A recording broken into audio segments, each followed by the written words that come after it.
Ahoy! I'm Captain Happy, and welcome to my beginner's guide to Expedition Agartha.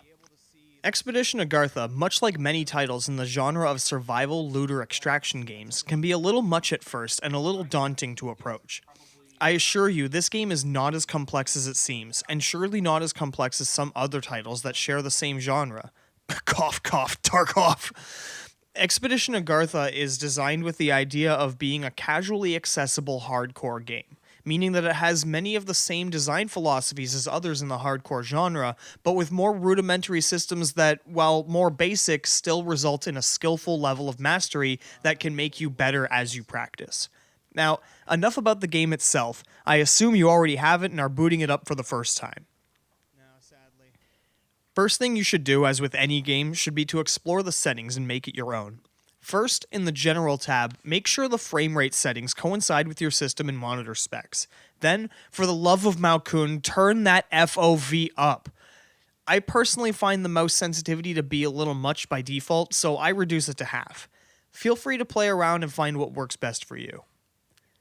Then, in the Graphics tab, do yourself a gigantic favor and turn that motion blur off.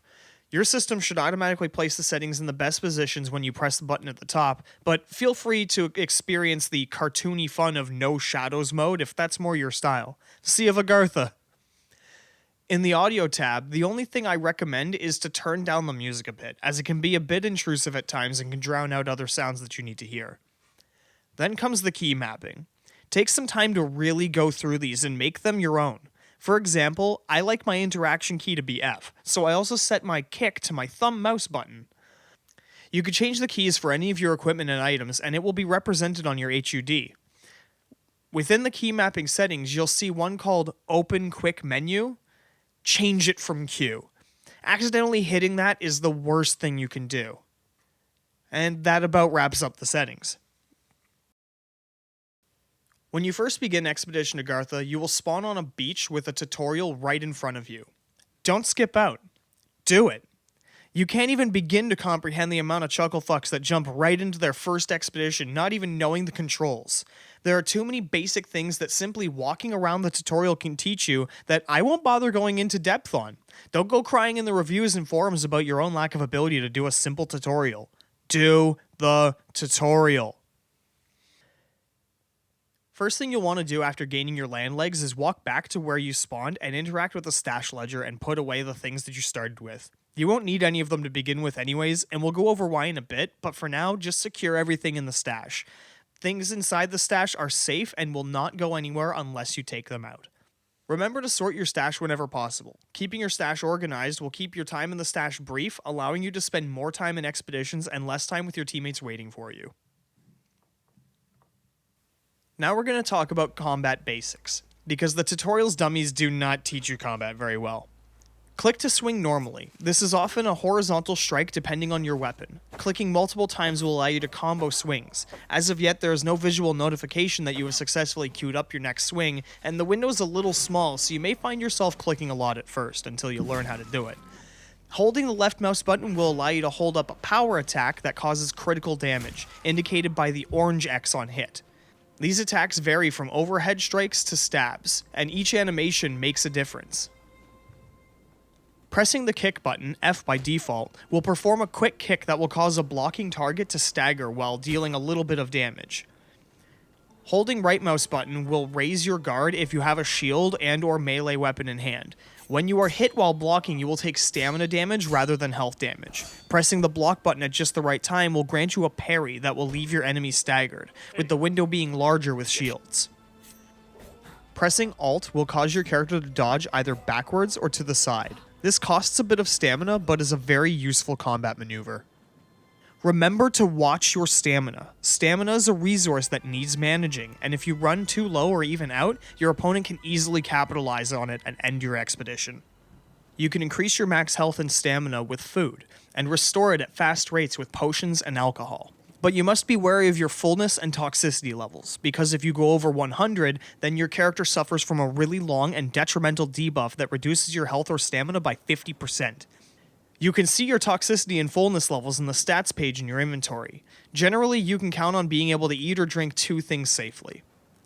Being both critically starving and intoxicated will leave you with a health bar of just 50 points.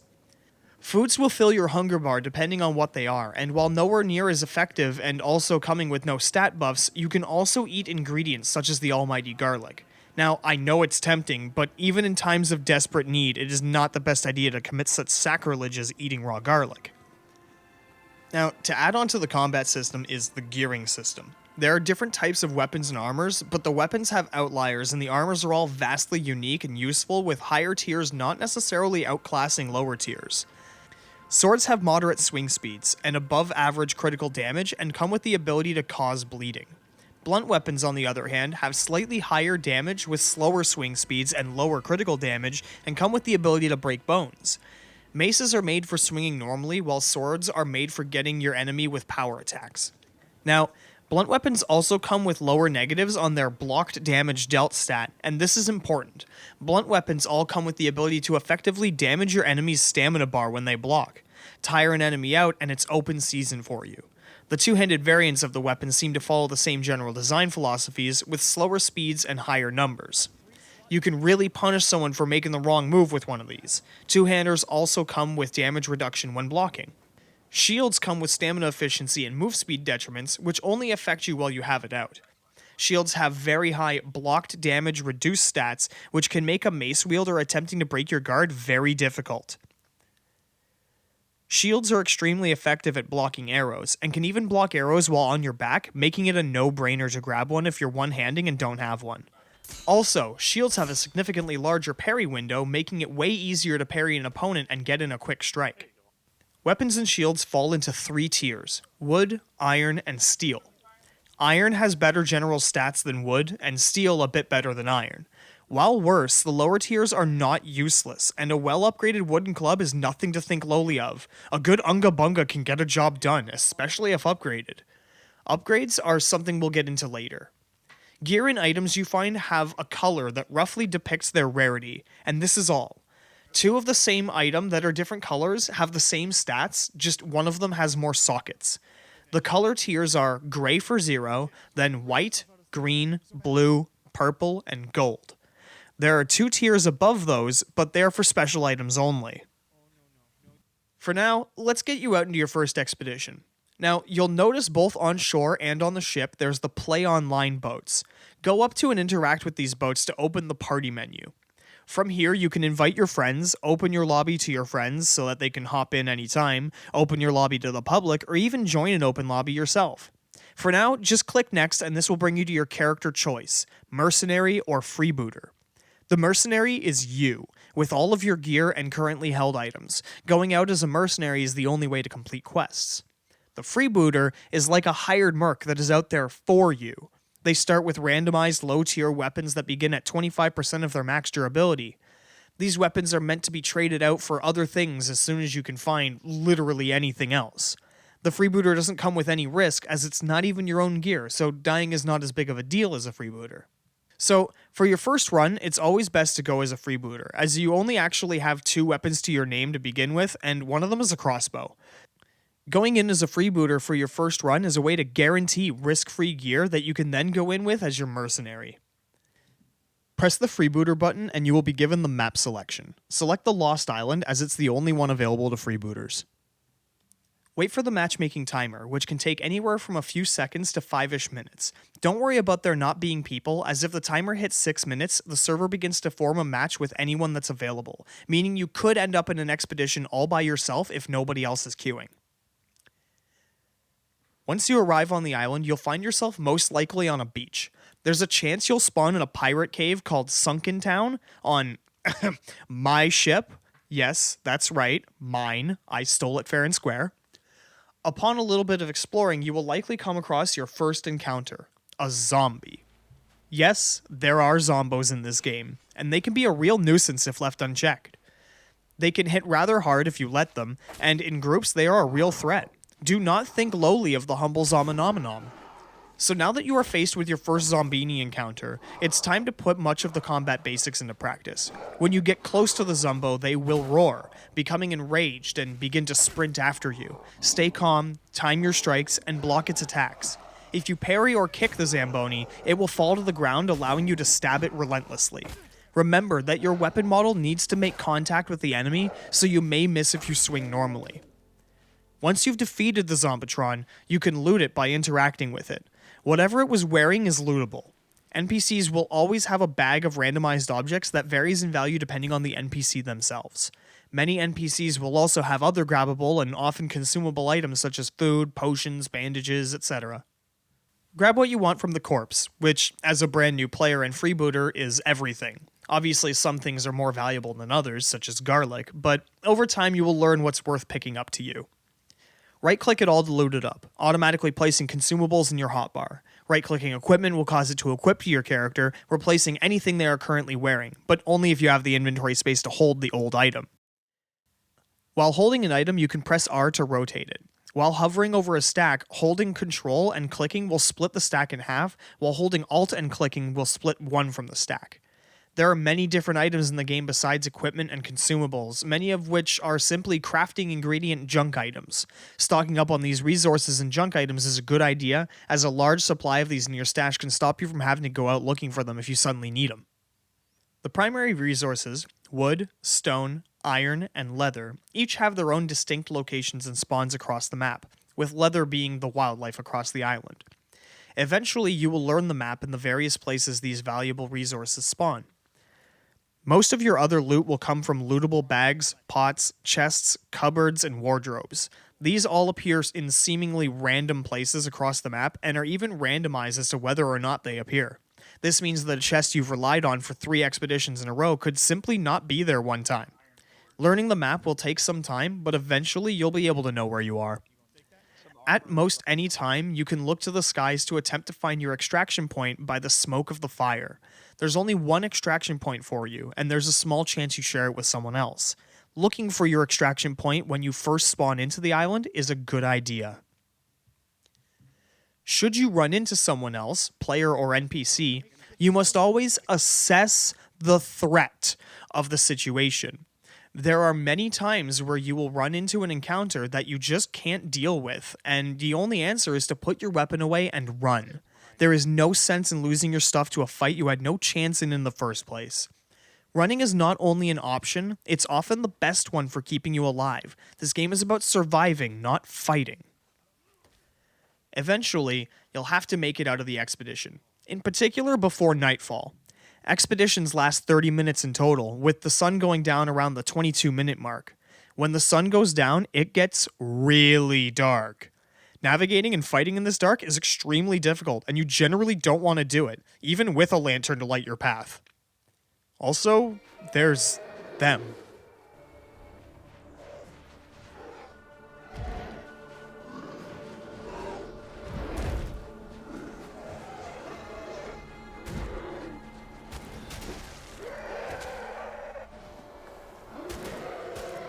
So, if you died and lost all of your garlic, well, that's okay. Loss and learning to cope with it is a large part of these survival extraction games. Never go in with something you're not prepared to lose. When you pick up an item during an expedition, it's not yours yet, not until you leave with it. Keep this in mind and try not to get caught up on losing stuff. Things are extremely replaceable in this game. If you manage to extract safely with your goods, then now it's time to visit your stash. If you were a freebooter, then everything you had when extracting will be dumped into your stash. If you were a mercenary, then you will need to transfer all of the items yourself. Remember to sort your stash. A disorganized stash leads to long times between expeditions and displeased, impatient teammates. So now that you have a little bit of stuff, it's time to go out as your mercenary for the first time. Choose a weapon from your stash and put on some clothes if you feel like. Not Sir Dermis here. He doesn't like clothes. Clothes stop him from achieving his reddish hue from the sunburns. As your mercenary, you must understand that everything you bring with you may potentially be lost if you die. Having gear fear is natural. Nobody wants to lose their garlic. But it's not usually a good thing. Gear fear will keep you from actually using items that would otherwise be of great benefit to you on your expeditions. Gear fear will cause you to put away a super awesome weapon and never use it and get to experience the awesome gameplay that comes with it. Gear fear is a natural thing, but it doesn't need to be this way. This is where insurance comes in. Insurance will make any piece of equipment return to you should you die, so long as nobody else extracted with it.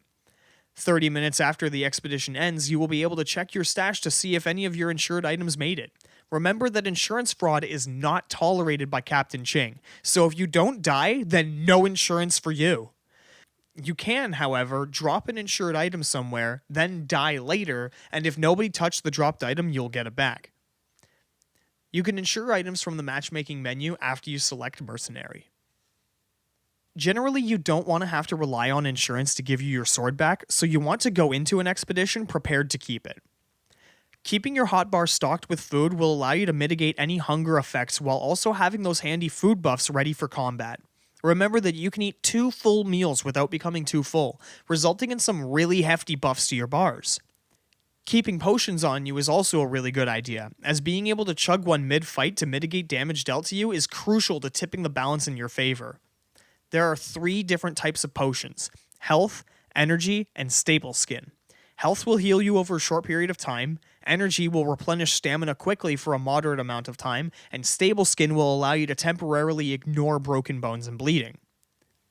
Lastly, it is absolutely imperative for you to carry splints and/or bandages on you at all times. Nothing sucks more than having bleeds and no way to stop them from killing you, or finishing a fight and being left unable to move properly for the next minute and a half because all your bones are broken.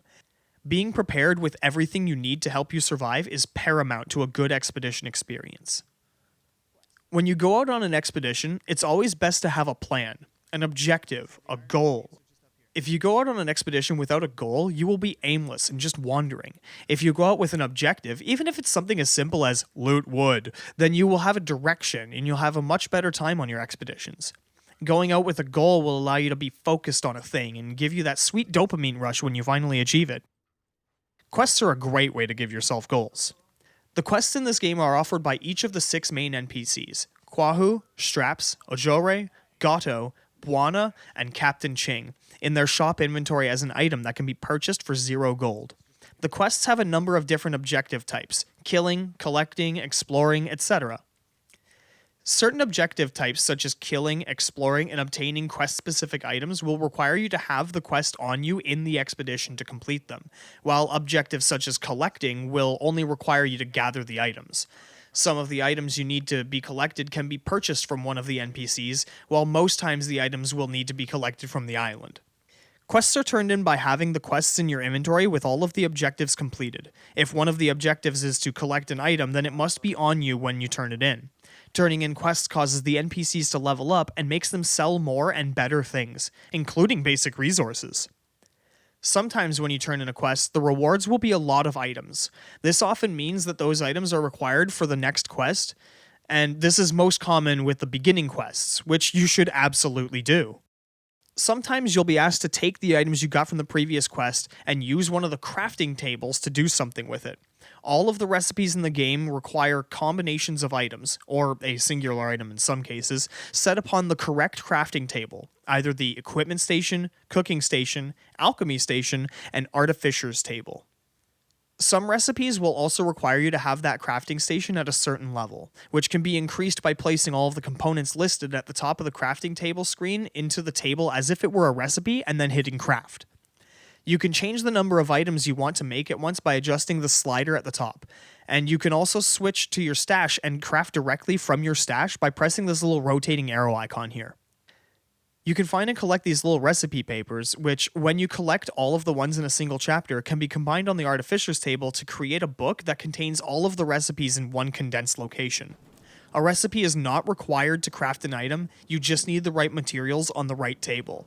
Psst, you can combine magic crystals with acid to get dust. You'll thank me later.